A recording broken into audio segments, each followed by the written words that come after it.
membicarakan hal-hal yang semacam ini.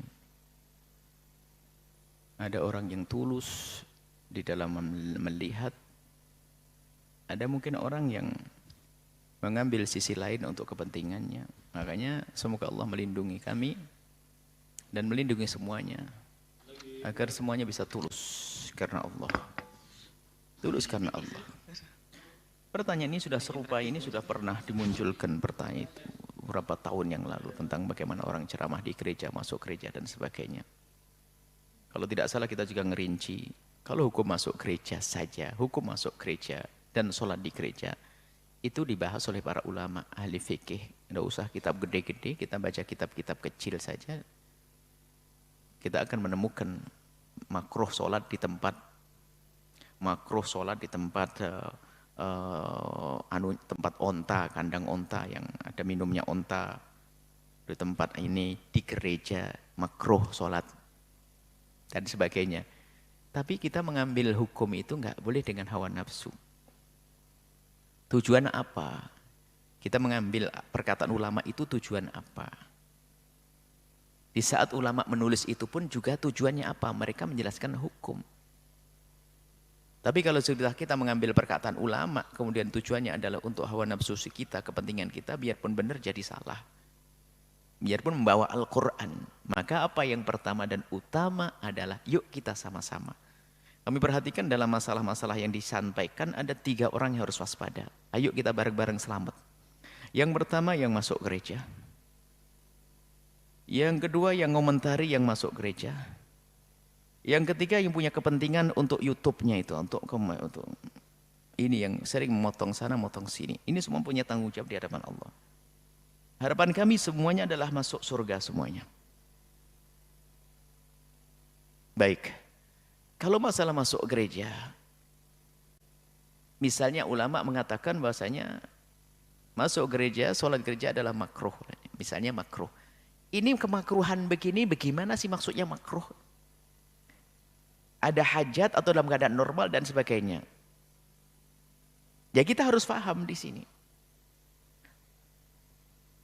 Kalau misalnya sebelum kita bicara tentang kejadian si fulan, saya pribadi.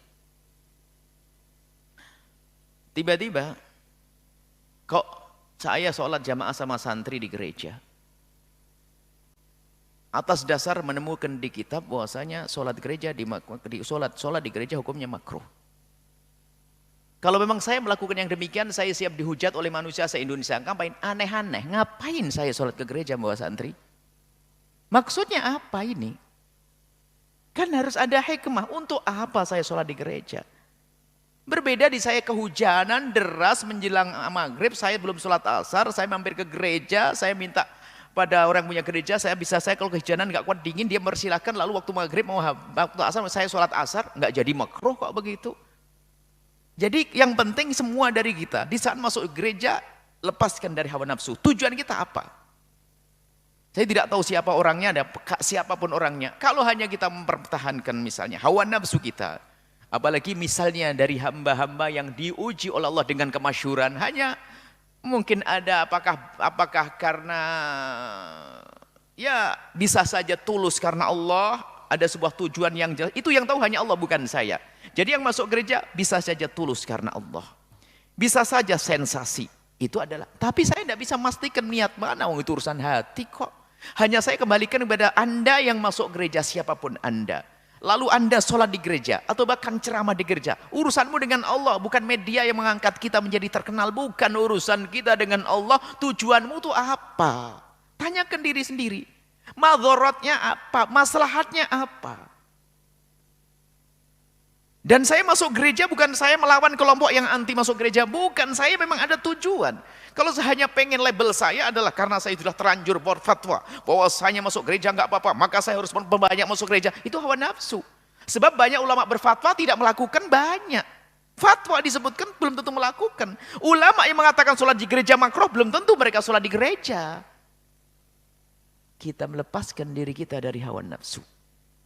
Saya tidak mengatakan Anda salah masuk gereja, Akan tapi tanyakan pada diri Anda siapapun, mohon maaf. Karena ini orang banyak. Karena dulu orangnya beda katanya. Orangnya beda. Pokoknya urusan Anda dengan Allah. Mungkin niatnya benar, ada tujuan tertentu yang memang benar masalah untuk umat. Wallahu alam. Kalau hanya sensasi, karena label kita label terkenal, label ini, Masya Allah.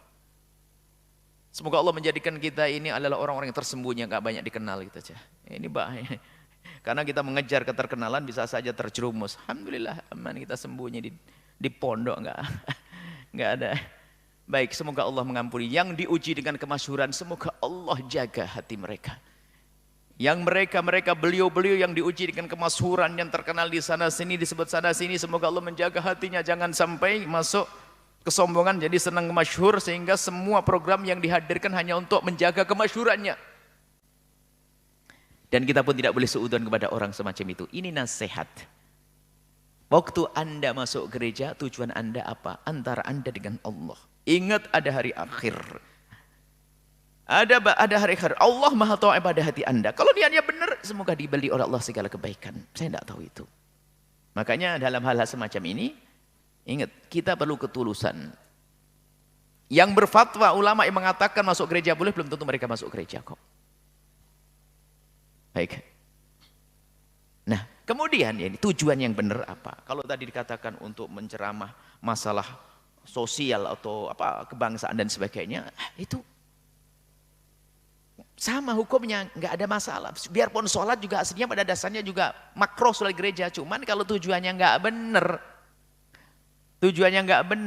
tujuannya hanya pengen mohon maaf, hanya urusan ketenaran misalnya. Tapi ini bukan menuduh, jangan dikatakan menuduh. Kalau tujuan saya masuk gereja hanya pengen dilebut, wah saya sebagai ustadz yang beda, tampil beda, lain, terkenal, mungkin wah sensasi. Lah saya buruk, neraka ini. Tapi kalau saya punya maksud hajat, yang benar-benar pribadi antara saya dengan tim di sana dan punya tujuan maslahatnya ada, ya enggak dosa di hadapan Allah. Dan ini saya kembalikan kepada Allah. Semoga yang masuk gereja juga niatnya benar. Kita tidak ingin ada orang beriman yang punya masa kebaikan lalu tidak diterima oleh Allah, enggak. Tapi tolong semuanya perlu kejujuran, ketulusan, itu yang akan diterima oleh Allah siapapun Anda. Satu. Yang kedua, yang biasa mengomentari orang-orang yang melakukan tindakan-tindakan seperti itu, kita jangan mudah terbawa oleh tim kita. Apalagi netizen, YouTuber yang lainnya, admin, semuanya untuk, wah ini lagi viral. Biasanya ada, walau kalau viral, kalau ngomong viral saya tidak mau komentar malahan. Ya ini lagi viral, oh enggak. Diam saja daripada kita jangan viral-viral cari. Ada setan viral membahayakan. Jadi mungkin sebagai siapapun kalau ingin komentar tentang sesuatu, ini jangan hanya mengikuti omongan orang. Akan tapi kita pertimbangkan, kalau saya berkomentar nanti maslahatnya apa kira-kira? Kira-kira baik atau tidak? Kalau ternyata tidak baik, saya tunda komentar saya. Kalau bab nasihat, saya bisa nasihati secara khusus. Kalau memang saya menasihati secara umum, nasihati secara umum. Tapi sudah waktunya atau belum? Bagaimana? Artinya harus dipikirkan benar-benar agar kita tidak hanya mengikuti omongan tim kita, ayo cepat, sebelum terlambat. Sebelum didahului orang lain, kita harus menjadi orang komentar pertama. Loh ini jadi komentator. Ustadz komentator nanti, bukan begitu. Akan tapi ada tujuan kemaslahatan. Kalau memang harus dikomentari sesaat itu juga, karena mungkin masalahnya sangat berat, ya segera nggak ada masalah. Intinya saya kembalikan pada kecil. Makanya jangan juga, tadi, ini kadang-kadang yang benci sama yang komentari langsung, wah dapat, ya ngomong gitu nih. Yang tadi ngomentari yang masuk gereja, wah ini. Akhirnya saya jadi musuh semuanya. Giliran sekarang, wah ini Buya Yahya itu ngantem yang komentar ya. Oh enggak, saya enggak ngantem yang komentar. Tadi ngantem yang masuk gereja. Wah ini. Saya enggak ada teman-teman di sini. Saya hanya ingin mengajak yang baik saja yang selamat. Urusan dengan Allah. Karena apa? Di masyarakat kejadiannya semacam itu. Orang komentar karena begini. Orang komentar macam-macam. Maka bagi yang biasa mengomentari atau membuat reaksi kepada apa yang pernah disampaikan, dilakukan seorang tokoh masyhur misalnya, maka itu harus pertimbangkan betul. Pertama kita tahqiq permasalahannya, benar atau tidaknya, kemudian sejauh mana, mungkin itu adalah memang salah, tapi bisa saja dia tidak mengerti. Atau dia salah paham, anggap saja dia ustadz juga manusia bisa salah, masuk gereja mungkin karena ketidakmengertiannya, mungkin. Atau dia tidak mengerti hukumnya, atau mungkin dia niatnya yang lain, mungkin. Maka di saat saya ingin komentar, maka saya harus waspada dulu. Agar saya tidak mudah membuka mulut saya untuk komentar. Hanya nuruti ini, yang di kiri kanan saya ini. Ini bahaya sekali. Yang ketiga, wahai hamba Allah yang merasa punya Tuhan Allah, ingat ada hukuman di akhirat. Jangan biasa motong omongan orang lalu Anda adu, Anda pengadu domba. Omongan saya bertahun-tahun yang lalu sebelum ada kejadian dihantamkan kadang-kadang. Buya yang komentari ini. Padahal omongan saya jauh lebih dulu, 4 tahun sebelumnya. Kadang dipotong yang sesuai diadu. Sehingga nanti ada yang potongan kita dipotong Buya Yahya menghantam orang masuk gereja. Waduh, saya jadi bosan. Satu lagi, Buya Yahya melibas habis orang yang komentari orang masuk gereja. Wah, habislah Buya. Masya Allah, innalillah. Wahai hamba Allah, amanat. Yuk cari juru damai. Kalau memang kebatilan, yuk kita katakan kebatilan. Tapi ada caranya bagaimana. Ini lebih penting daripada, ini penting kami serukan, 3 manusia ini hendaknya harus waspada. Yang pertama tadi ingat.